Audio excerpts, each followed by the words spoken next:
बच्चों, आज हम भाषा विज्ञान का अन्य शास्त्रों के साथ जो संबंध है उसके बारे में चर्चा करेंगे।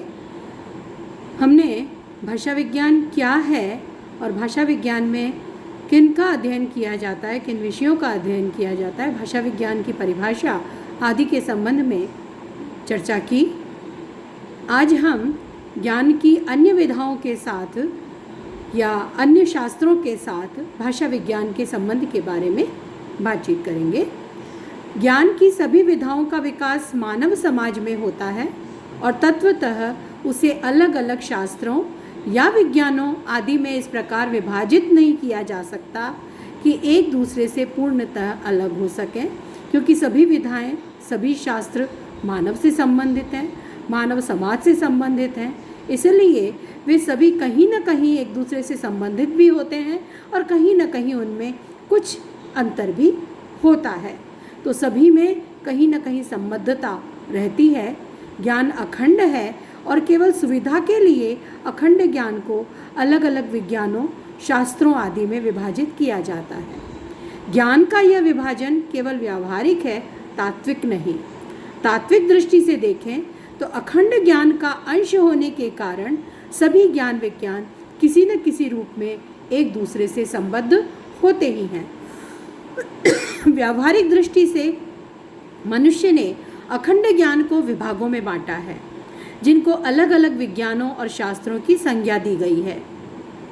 इन ज्ञानों, विज्ञानों और शास्त्रों में कुछ तो एक दूसरे से इतने संबद्ध होते हैं कि एक दूसरे पर अन्योन्याश्रित या एक दूसरे के पूरक प्रतीत होते हैं।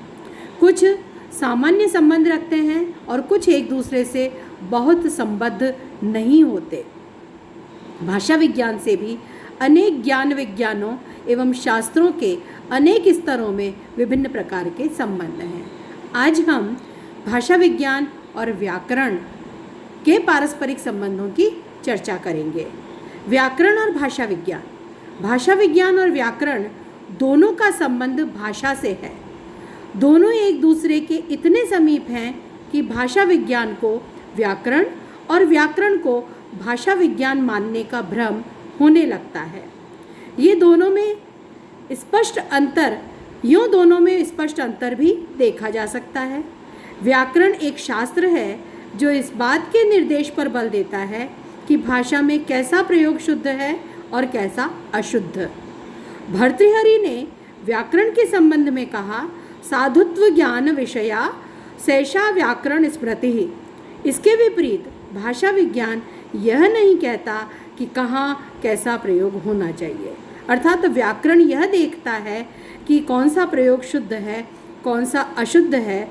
भर्तृहरि की परिभाषा में भी साधुत्व ज्ञान विषया अर्थात जो साधु है, जो सही है, जो सच्चा है, वही व्याकरण स्वीकार करता है। यानी भाषा की दृष्टि से जो सही प्रयोग है, उस सही प्रयोग को व्याकरण स्थापित करता है। लेकिन भाषा विज्ञान यह नहीं कहता कि कहाँ कैसा प्रयोग होना चाहिए। व्याकरण कहता है, भाषा विज्ञान नहीं कहता। भाषा विज्ञान केवल यह देखता है कि कब कहाँ कैसा प्रयोग होता है। व्याकरण यह तय करता है कैसा प्रयोग होना चाहिए, कौन सा आदर्श प्रयोग है, कौन सा सही है, व्याकरण सम्मत है। लेकिन भाषा विज्ञान यह देखता है कहाँ कैसा प्रयोग होता है, वो व्यावहारिक दृष्टि से देखता है। व्याकरण वर्णन और विवरण प्रधान है, तो भाषा विज्ञान विवेचन और विश्लेषण प्रधान। व्याकरण केवल शुद्ध अशुद्ध रूप दिखाकर चुप हो जाता है, लेकिन भाषा विज्ञान बताता है कि वह रूप क्या है, कितना पुराना है, कैसे और कहाँ से आया आदि। भाषा विज्ञान परिवर्तन के कारण और दिशाओं को स्पष्ट करता है। यानी व्याकरण सही रूप क्या है वह बता देता है, लेकिन भाषा विज्ञान है वो उसके कारण भी लाता है सामने, उसके इतिहास की चर्चा भी करता है। वह रूप क्या है, कितना पुराना है, कैसे आया, कहाँ से आया। हम इसको उदाहरण द्वारा समझने की कोशिश करेंगे। जैसे हम उदाहरण लेते हैं, हिंदी व्याकरण के अनुसार आय शब्द स्त्रीलिंग है। व्याकरण में हम लिंग के संबंध में भी चर्चा करते हैं। तो शब्द कौन से लिंग के हैं, तो आय शब्द की हम बात करें तो हिंदी व्याकरण में आय शब्द को स्त्रीलिंग माना गया है, जबकि प्रकृति प्रत्यय की दृष्टि से उसे पुल्लिंग होना चाहिए, जैसे समय, उदय, प्रत्यय, उपाय आदि शब्द हैं। आय भी इसी प्रकार का शब्द है, तो आय भी इसी प्रकार से पुल्लिंग होना चाहिए, लेकिन स्त्रीलिंग रूप में प्रचलित है, स्त्रीलिंग माना जाता है और व्याकरण उसे सही भी मानता है। अब व्याकरण आय शब्द स्त्रीलिंग है यह तो कहता है, लेकिन स्त्रीलिंग क्यों है यह नहीं बताता। यह बताता है भाषा विज्ञान। इसका समाधान भाषा विज्ञान करता है। भाषा विज्ञान यह बताता है कि आय शब्द के लिंग पर फारसी आमद शब्द का प्रभाव है। आय शब्द स्त्रीलिंग कैसे हो गया, ये अध्ययन भाषा विज्ञान करता है और बताता है कि फारसी में शब्द था आमद, वह शब्द स्त्रीलिंग था, और जब उस आमद शब्द का प्रयोग करने वालों ने उस अर्थ में आय शब्द का प्रयोग किया तो आय शब्द पर भी फारसी आमद का प्रभाव पड़ा, जो स्त्रीलिंग है, और आय शब्द भी स्त्रीलिंग रूप में प्रयुक्त होने लगा। इसी प्रकार से एक और उदाहरण हम लेते हैं, यही कहानी शब्द पुस्तक की है। एक और उदाहरण हम लेते हैं पुस्तक, तो पुस्तक शब्द भी पुल्लिंग होना चाहिए। संस्कृत का नपुंसकलिंग हिंदी में आकर पुल्लिंग होता जिस प्रकार का शब्द है, लेकिन यह भी स्त्रीलिंग रूप में प्रचलित है। क्यों है? क्योंकि अरबी शब्द था किताब, और उस किताब का प्रयोग स्त्रीलिंग रूप में होता था और उसका प्रभाव पुस्तक शब्द पर भी पड़ा, और पुस्तक भी उसके प्रभाव से स्त्रीलिंग रूप में प्रयुक्त होने लगा। हम पुस्तक खरीदा नहीं बोलते, पुस्तक खरीदी। पुस्तक मिला नहीं बोलते, पुस्तक मिली। किताब मिली, पुस्तक मिली। किताब खरीदी, पुस्तक खरीदी। आय मिल गई, आमद हो गई। तो ये स्त्रीलिंग रूप में प्रचलित थे, उनके प्रभाव स्वरूप हिंदी के ये शब्द भी स्त्रीलिंग रूप में प्रयुक्त होने लगे। तो ये अंतर है व्याकरण और भाषा विज्ञान का, कि व्याकरण केवल नियम की चर्चा करता है, यह बता देता है कि ये शब्द स्त्रीलिंग है या पुल्लिंग है, लेकिन है तो क्यों है, ऐसा क्यों हुआ, ये बात भाषा विज्ञान करता है। हम आगे बढ़ते हैं। डॉक्टर माता बदल जायसवाल ने इस विषय पर बहुत कार्य किया है, व्याकरण और भाषा विज्ञान के संबंध के बारे में। वे कहते हैं व्याकरण और भाषा विज्ञान में हम ऐक्य को देखें तो पाएंगे कि भाषा के अध्ययन में दोनों एक दूसरे के पूरक हैं। दोनों ही भाषा का अध्ययन करते हैं, व्याकरण भी और भाषा विज्ञान भी, और मानव भाषा का अध्ययन करते हैं।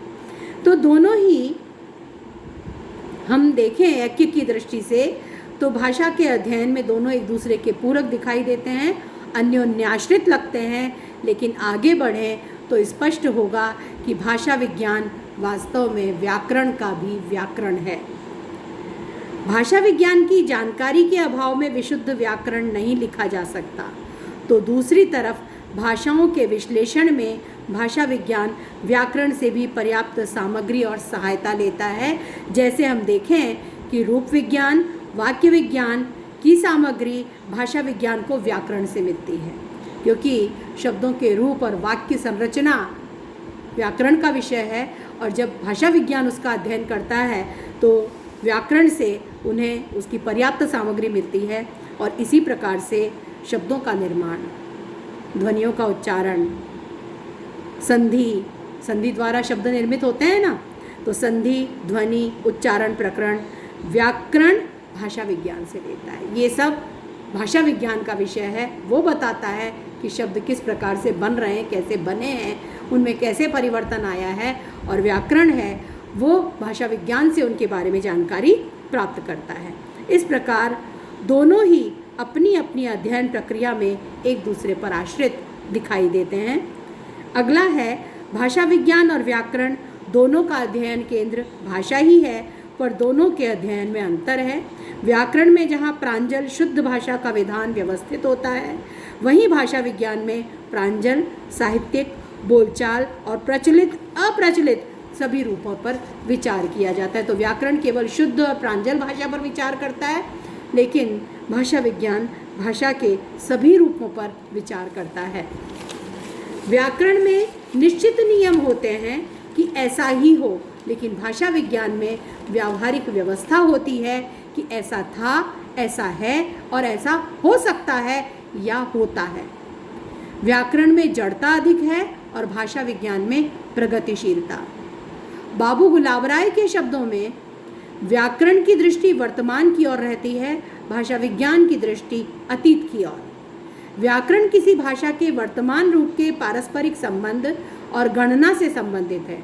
भाषा विज्ञान भाषा में परिवर्तन होने पर उसके नियम की व्यवस्था करता है। वह देखता है कि इस भाषा की ध्वनि में, इसके शब्दों में, इसके अर्थों में, इसके स्वरूप में किस दिशा में परिवर्तन हो रहा है, इसके रूप में किस प्रकार का परिवर्तन हो रहा है, और उन परिवर्तनों को देखकर, उन परिवर्तनों की एक निश्चित स्थिति देख करके उनके नियम की व्यवस्था भाषा विज्ञान करता है। वह भाषा के विकास पर विचार करके भाषा के पारिवारिक संबंधों और संगठनात्मक विशेषताओं को ध्यान में रखकर उसके तुलनात्मक व्याकरण का भी अध्ययन करता है। तो परस्पर जो भाषाएं हैं उनके आपसी संबंध, उनके संगठन, उनकी विशेषताओं को ध्यान में रखकर तुलनात्मक व्याकरण भी निर्मित करता है, परस्पर भाषाओं की तुलना जिसमें की जाती है। इतना ही नहीं, भाषा के विकास और संगठन के लिए उत्तरदायी विविध नियमों का भी वह अनुसंधान करता है। व्याकरण नियम, अनुशासन या शुद्धता पर विशेष ध्यान देता है। भाषा विज्ञान वास्तविकता और प्रचलित प्रयोगों पर विशेष ध्यान देता है। यही कारण है कि व्याकरण से अछूते, अशुद्ध, उपेक्षित और ग्रामीण शब्दों को भाषा विज्ञान उतना ही महत्व देता है जितना व्याकरण सम्मत प्रयोगों को। व्याकरण के लिए केवल शुद्ध प्रयोग अध्ययन का विषय है, लेकिन भाषा विज्ञान के लिए सभी प्रकार के जो प्रयोग हैं शब्दों के, वो सभी अध्ययन का विषय बनते हैं। भाषा विज्ञान के लिए परिवर्तन विकास का मूल है। वह उसकी खोज करता है, भिन्नता के कारणों की खोज करता है, जिन्हें व्याकरण विकृत और गंवारू मानकर छोड़ देता है। व्याकरण भाषा का आदर्श रूप तैयार करता है और भाषा विज्ञान व्यावहारिक रूप तैयार करता है। इतनी भिन्नताओं के बाद भी दोनों का विवेच्य विषय भाषा है। दोनों मानवीय भाषा का अध्ययन करते हैं। यही कारण है कि भाषा विज्ञान को कुछ विद्वानों द्वारा तुलनात्मक व्याकरण भी कहा गया। दोनों एक दूसरे के पूरक हैं। दोनों में भेद होते हुए भी घनिष्ठ संबंध है। भाषा के पूर्ण ज्ञान के लिए दोनों का अध्ययन अपेक्षित है, क्योंकि भाषा विज्ञान व्याकरण द्वारा निर्देशित नियमों का सकारण विवेचन करता है। धन्यवाद।